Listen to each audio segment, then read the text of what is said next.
9 August 2026, সময় দুপুর 2:16। Car island থেকে প্রায় 26 মাইল দক্ষিণে সমুদ্রের উপর দিয়ে একটি মার্কিন নৌবাহিনীর সিহক হেলিকপ্টার উত্তর দিকে ছুটে যাচ্ছে। তার উচ্চতা মাত্র 50 ফুট। উদ্দেশ্য একটা ট্যাঙ্কার জাহাজকে পার করে দেওয়া। কাগজে কলমে কাজটি খুব সাধারণ। প্রথমে তারা সামনের পথ অনুসরণ করবে, তারপর সমুদ্র এলাকার উপর নজর রাখবে, আর প্রয়োজন হলে পরবর্তী ব্যবস্থা নেওয়া হবে। কিন্তু হেলিকপ্টারের ভেতরে থাকা কেউ তখনও জানে না সামনে একটি বিশাল এবং জটিল প্রতিরক্ষা ব্যবস্থা কাজ করছে। উপকূলের দিকে ইরানের বিভিন্ন সেন্সর, রাডার, ছোট নৌকা এবং ক্ষেপণাস্ত্র ব্যবস্থা এমনভাবে ছড়িয়ে আছে যে যা সাধারণ অবস্থায় কল্পনারও বাইরে।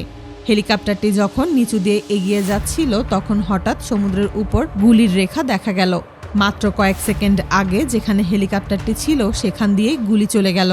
পাইলট সঙ্গে সঙ্গে ডান দিকে ঘুরে যায় এবং হেলিকপ্টারটি আরও নিচে নেমে প্রায় 30 ফুট উচ্চতায় চলে আসে।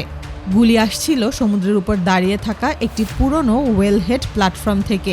প্ল্যাটফর্মটি বহু বছর ধরে কোনো তেল তুলছে না। চারদিকে মরিচা ধরা ধাতব কাঠামো, পুরনো পা এবং ক্ষয়ে যাওয়া যন্ত্রপাতি। দূর থেকে দেখলে মনে হবে এটি প্রায় পরিত্যক্ত একটি কাঠামো।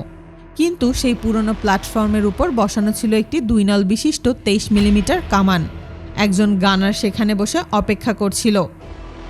সে কোনো ইলেকট্রনিক সংকেতও ছড়াচ্ছিল না, ফলে হেলিকপ্টারের সতর্কতা ব্যবস্থা তাকে আগে থেকে শনাক্ত করতে পারেনি। সাধারণত কোনো রাডার বা ক্ষেপণাস্ত্র ব্যবস্থা সক্রিয় হলে হেলিকপ্টারের সেন্সর সেটির সংকেত ধরতে পারে, কিন্তু এখানে এই সুযোগই ছিল না। ওই গানার প্রায় 12 দিন ধরে সেই প্ল্যাটফর্মে বসেছিল। তার কাছে ছিল একটি থার্মোস আর প্রয়োজনের সময় গুলি করার জন্য অস্ত্র। প্ল্যাটফর্মটি সমুদ্রের প্রায় 100 ফুট উপরে ছিল। নিচে থাকা কোনো অ্যান্টি এয়ারক্রাফট কামান সাধারণত আকাশের দিকে তাকিয়ে দ্রুতগতির লক্ষ্য অনুসরণ করে, কিন্তু এখানে গানারটি উল্টো উপর থেকে নিচের দিকে তাকাচ্ছিল। উজ্জ্বল সমুদ্রের পানিতে সে হেলিকপ্টারটিকে পরিষ্কারভাবে দেখতে পাচ্ছিল। সে হেলিকপ্টারের সামনে লক্ষ্য রেখে গুলি চালাতে শুরু করলো। গুলির ধারা হেলিকপ্টারের একেবারে গা ঘেঁষে যাচ্ছিল। পাইলট তখন নিচু দিয়ে দ্রুত পাশ কাটিয়ে বের হওয়ার চেষ্টা করলো। হেলিকপ্টারটি উপরে উঠতে পারছিল না, কারণ উপরে উঠলে আরও বড় একটি বিপদের মুখে পড়তে হতে পারে। এর পেছনে ছিল ইরানের দূরের আকাশ প্রতিরক্ষা ব্যবস্থা। বুশেহর এলাকার একটি ইরানি সার্চ রাডার আকাশের উপর নজর রাখছিল। আরও গুরুত্বপূর্ণ বিষয় হলো উপকূলের দিকে থাকা S-300 মতো দীর্ঘপাল্লার ক্ষেপণাস্ত্র ব্যবস্থা। এই ধরনের ব্যবস্থা অনেক উঁচুতে থাকা লক্ষ্যবস্তুকে আঘাত করার জন্য তৈরি। ফলে হেলিকপ্টারের জন্য নিচু দিয়ে উঠতে থাকা তুলনামূলক নিরাপদ ছিল। কিন্তু নিচুতে থাকারও সমস্যা আছে। ইরানের কাছে অনেক ছোট ছোট পুরনো কামান মাটিতে বসানো থাকে, যেগুলো ফাঁকি দিয়ে চলাও এক প্রকার চ্যালেঞ্জিং ব্যাপার।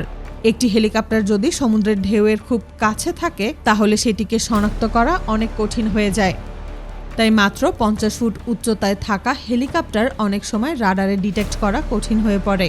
পাইলট শেষ পর্যন্ত উপরে না উঠে পাশ দিয়ে দ্রুত চলে যাওয়ার সিদ্ধান্ত নেয়। সে প্রায় 30 ফুট উচ্চতায় গতি বাড়িয়ে এগিয়ে যায়, কিন্তু বিপদ তখনও শেষ হয়নি। হেলিকপ্টারটি যখন সরে যাচ্ছিল তখন প্ল্যাটফর্ম থেকে একটি ক্ষেপণাস্ত্র ছোড়া হয়। সাথে সাথেই হেলিকপ্টার থেকে ফ্লেয়ার বের করা হয়। আকাশে একের পর এক উজ্জ্বল আলো জ্বলে ওঠে। সাধারণভাবে এই ফ্লেয়ার তাপ অনুসরণকারী ক্ষেপণাস্ত্রকে ভুল লক্ষ্য দেখানোর জন্য ব্যবহার করা হয়, কিন্তু এবার সেটিও কাজ করল না, কারণ ইরানের ব্যবহৃত ক্ষেপণাস্ত্রটি একটু আধুনিক মডেলের। এগুলো একসঙ্গে 2 ধরনের তাপের পার্থক্য দেখতে পারে। একটি ফ্লেয়ার খুব উজ্জ্বলভাবে জ্বলে উঠলেও তার তাপের ধরন আসল হেলিকপ্টারের ইঞ্জিনের তাপের মতো না। ফলে ক্ষেপণাস্ত্রটি ফ্লেয়ারকে বাদ দিয়ে আসল লক্ষ্য খুঁজে নেয়। তবে শেষ পর্যন্ত ক্ষেপণাস্ত্রটি হেলিকপ্টারকে পুরোপুরি আঘাত করতে পারেনি। সেটি হেলিকপ্টারের পেছন দিয়ে চলে যায় এবং সমুদ্রের উপর পড়ে।